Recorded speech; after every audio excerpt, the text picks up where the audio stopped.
Today we're doing live stream reactions, and the theme of the night is documentaries on their favourite musical artists. This one has been put forward by Basil Keane, and it's Tim Minchin, and the tagline of this video is called How Australian Musician Tim Minchin Became an Unorthodox Master Pianist. He is unorthodox. Let's check it out.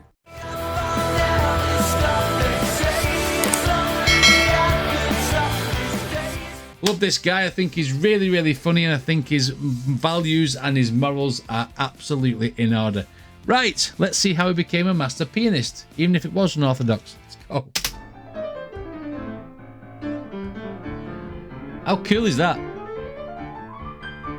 People don't really understand how you can not read but still have a... They go, oh, you just play by ear. And I'm like, oh, no, I don't play by ear. I mean, I do play by ear, but I have all the patterns in my head. So I did like 3 or 4 years of piano lessons, I guess. So it's practice. It's just practice. A lot of people can't read music in the music industry. Noel Gallagher can't. But don't say anything about his musical ability before anyone does say that in the comments. I know he plays 4-chord tricks all the time, but he doesn't read music. Still one of the biggest selling artists in the world. I have all the patterns in my head. So I did like 3 or 4 years of piano lessons, I guess starting at about the age of 9 or something. And I was never very good at it. I mean, I was, I think I got, I got to that sort of stage, preludes. And, but I didn't do my practice or anything. So Mum said, just quit if you want to.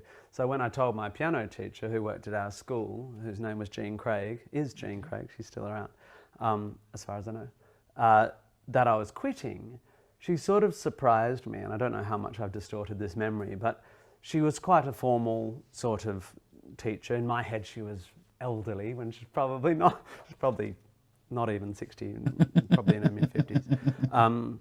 But she just said, well, let me just show you one more thing before you quit. And she just showed me that a C major scale, if you stack, which of course I had an instinct for, because all those classical things, they're all chords, right? They're all, harmony can be expressed mostly in chords, not all the time. Well, all the time. And she said, so if you take a C major scale and harmonize it by stacking a third above it and a third above that, that's a C major chord, which I knew. And if you just keep doing that all the way up, that's a harmonized C major scale. And those chords exist naturally in that scale. C major, D minor, E minor, F, G dominant, A minor, B minor flat 5, C. I learnt some of this on guitar work at college. So I know what he's talking about in a roundabout way. He's elaborating a bit more than what I know, but I do know the patterns. I just can't do them. B minor flat 5, C. And she just went, so that's chords. And that is the very, very, very beginning of chords. But understanding that certain harmony naturally belongs in the Western scale is the root of most contemporary players, especially jazz players. And for me, that was the beginning. And then learning to extend them, and then learning dominance, that crunchy. He's so good, isn't he? That took years, but now that's all I have, because I never really learnt to read, and it didn't stick. And but it's allowed me to go forward with a pretty good technical understanding of music. And so I played the song Rock and Roll Nerd 1,000 times. But I've never played it the same twice, because I don't have a bunch of notes in my head. I have... Yeah, what he's doing is he knows where the comfort zone is for certain notes within that C major scale or whatever major scale or minor scale he's playing in. So he knows as long as he hits something in that scale or in the loop. And as a example, you have like a circle of fifths on the guitar, and no matter what note you hit, it sounds right with whatever you're playing. And it's the same with this scale thing that he's talking about. You can hit different notes within that, and even though you're hitting something different than you did last time, as long as it's in that circle or in that notes progression or the chord progression that you played before, it's going to sound right no matter what it is. You know what I mean? That's the way that's what he's talking about here. But I've never played it the same twice because I don't have a bunch of notes in my head. I have the general structure. It starts with and I can play it in any key because I understand it starts in the 6 minor, goes to the 5 dominant, goes to the root, and so it's actually just a set of the patterns. root note is the beginning note of the circle, if you like. You have a root note, and the root note is like if he's doing the C major scale, a root note is the C major. So just a bit of theory there for you. Will always be a rock and roll nerd. It's a song, this. It's a tune. Writing songs the world will never hear. If you're playing comedy and swearing a bit, but you're playing a big piano and you're sort of, you're That just sounds. the crap out of it. That was just so. If you're just playing, and it just sounded very dramatic, like in a film or something. That was really, really good. Playing I a big enjoyed piano that. and you're sort of, you're Beethoven cool. the crap out of it.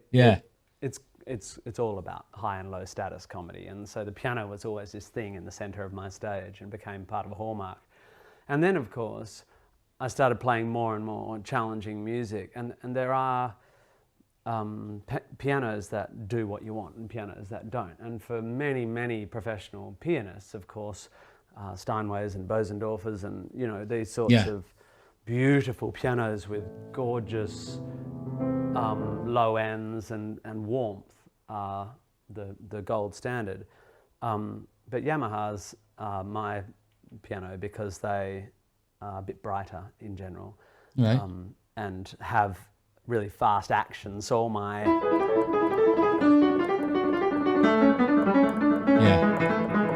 Which means the key presses that he's pressing, because obviously in a piano you've got a hammer that hits the string when you press the key, and it hits the string faster than other pianos he's talking about. The action's really, really quick. I suppose it's like on a guitar when the strings are close to the fretboard, it plays faster, and it's the same thing with the piano. If the hammer's hitting the string quicker than it is on a bigger piano or a different maker piano, then it plays slower. This is probably why he sticks with the Yamaha, because like I say, it plays really quick when he presses it. I get that.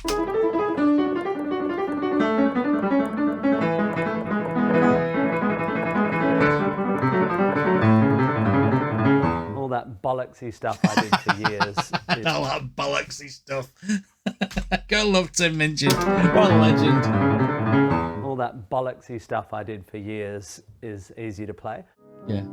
Georgia, Once you've got the pattern, that's it. Georgia, the whole day through, some of you comes as sweet and clear as moonlight through the clouds. He's so good. Very good, isn't he? I don't know how much the world is going to right itself, but things ebb and flow, and when you're trying to make stuff and put it out into the public domain, you've got to decide what your job is. And I've decided my job is to Choose your niche. sort of make stuff that tries to bring some meaning to things, that tries to talk about how to have meaning in a meaningless and quite difficult. And have satire, because he's all about spreading the message. Whatever he's singing about, he wants to tell you exactly what he's talking about, but he wants to put it in a funny way so you laugh as well. Because if you laugh along with something, even though it could be something serious like the Pope song, if you're laughing about it, you remember the lyrics better on the first listen because you're laughing. You know what I mean? Comedy automatically sticks in your mind quicker than anything else, unless it's shocking. About how to have meaning in a meaningless and quite difficult universe. And some of that is about reflecting how hard it's been, and my record certainly has quite a thread of melancholy through it, which weirdly suits this year, and a lot of stuff about being away from people, and a lot of stuff about how to manage loss and stuff, which matches the year. But your other side is to, without being like, everything's fine, is to try and find uplifting stuff. Video journalist Nicholas asked Tim Minchin to play while reflected in his own piano. Okay. Uplifting stuff.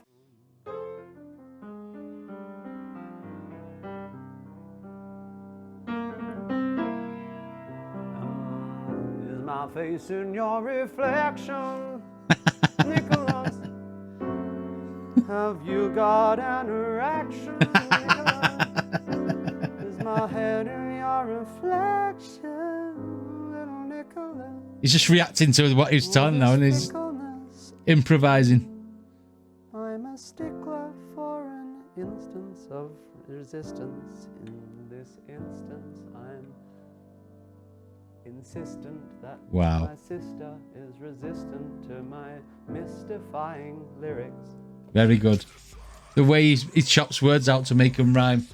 His lyrics, again, absolutely top tier. His piano playing, absolutely top tier. It was interesting to see and for him to tell us exactly how he learnt the piano. Obviously saying that he was going to quit, but then once his teacher showed him that thing, it gave him the tools to be able to like nurture his craft, if you like, and get better at using those simple rules for the piano to create what he creates. Because like I say, he's never played the same thing twice when he plays songs. He just knows that if he hits that in that place and that in that place, because it's in the same like say loop of notes or whatever the equation is, he knows that it'll still sound right no matter what he does, you know. So that's brilliant. That was a really, really good and informative video to watch. I think Tim Minchin is so good. He's so good. And I never really watched him until doing these reactions, and you know, every single one I've done, I've either pissed myself laughing or, you know, marveled in awe at how good he is at the piano. Brilliant. But the fact is, he can't read music, and that's interesting to me. You know, a lot of people can't, and you know, people don't learn theory as much anymore. They just learn patterns, like he said. Anyway, what did you guys think? Let me know in the comments, and if you like my videos, then please hit like and subscribe, and I shall see you all in the next video.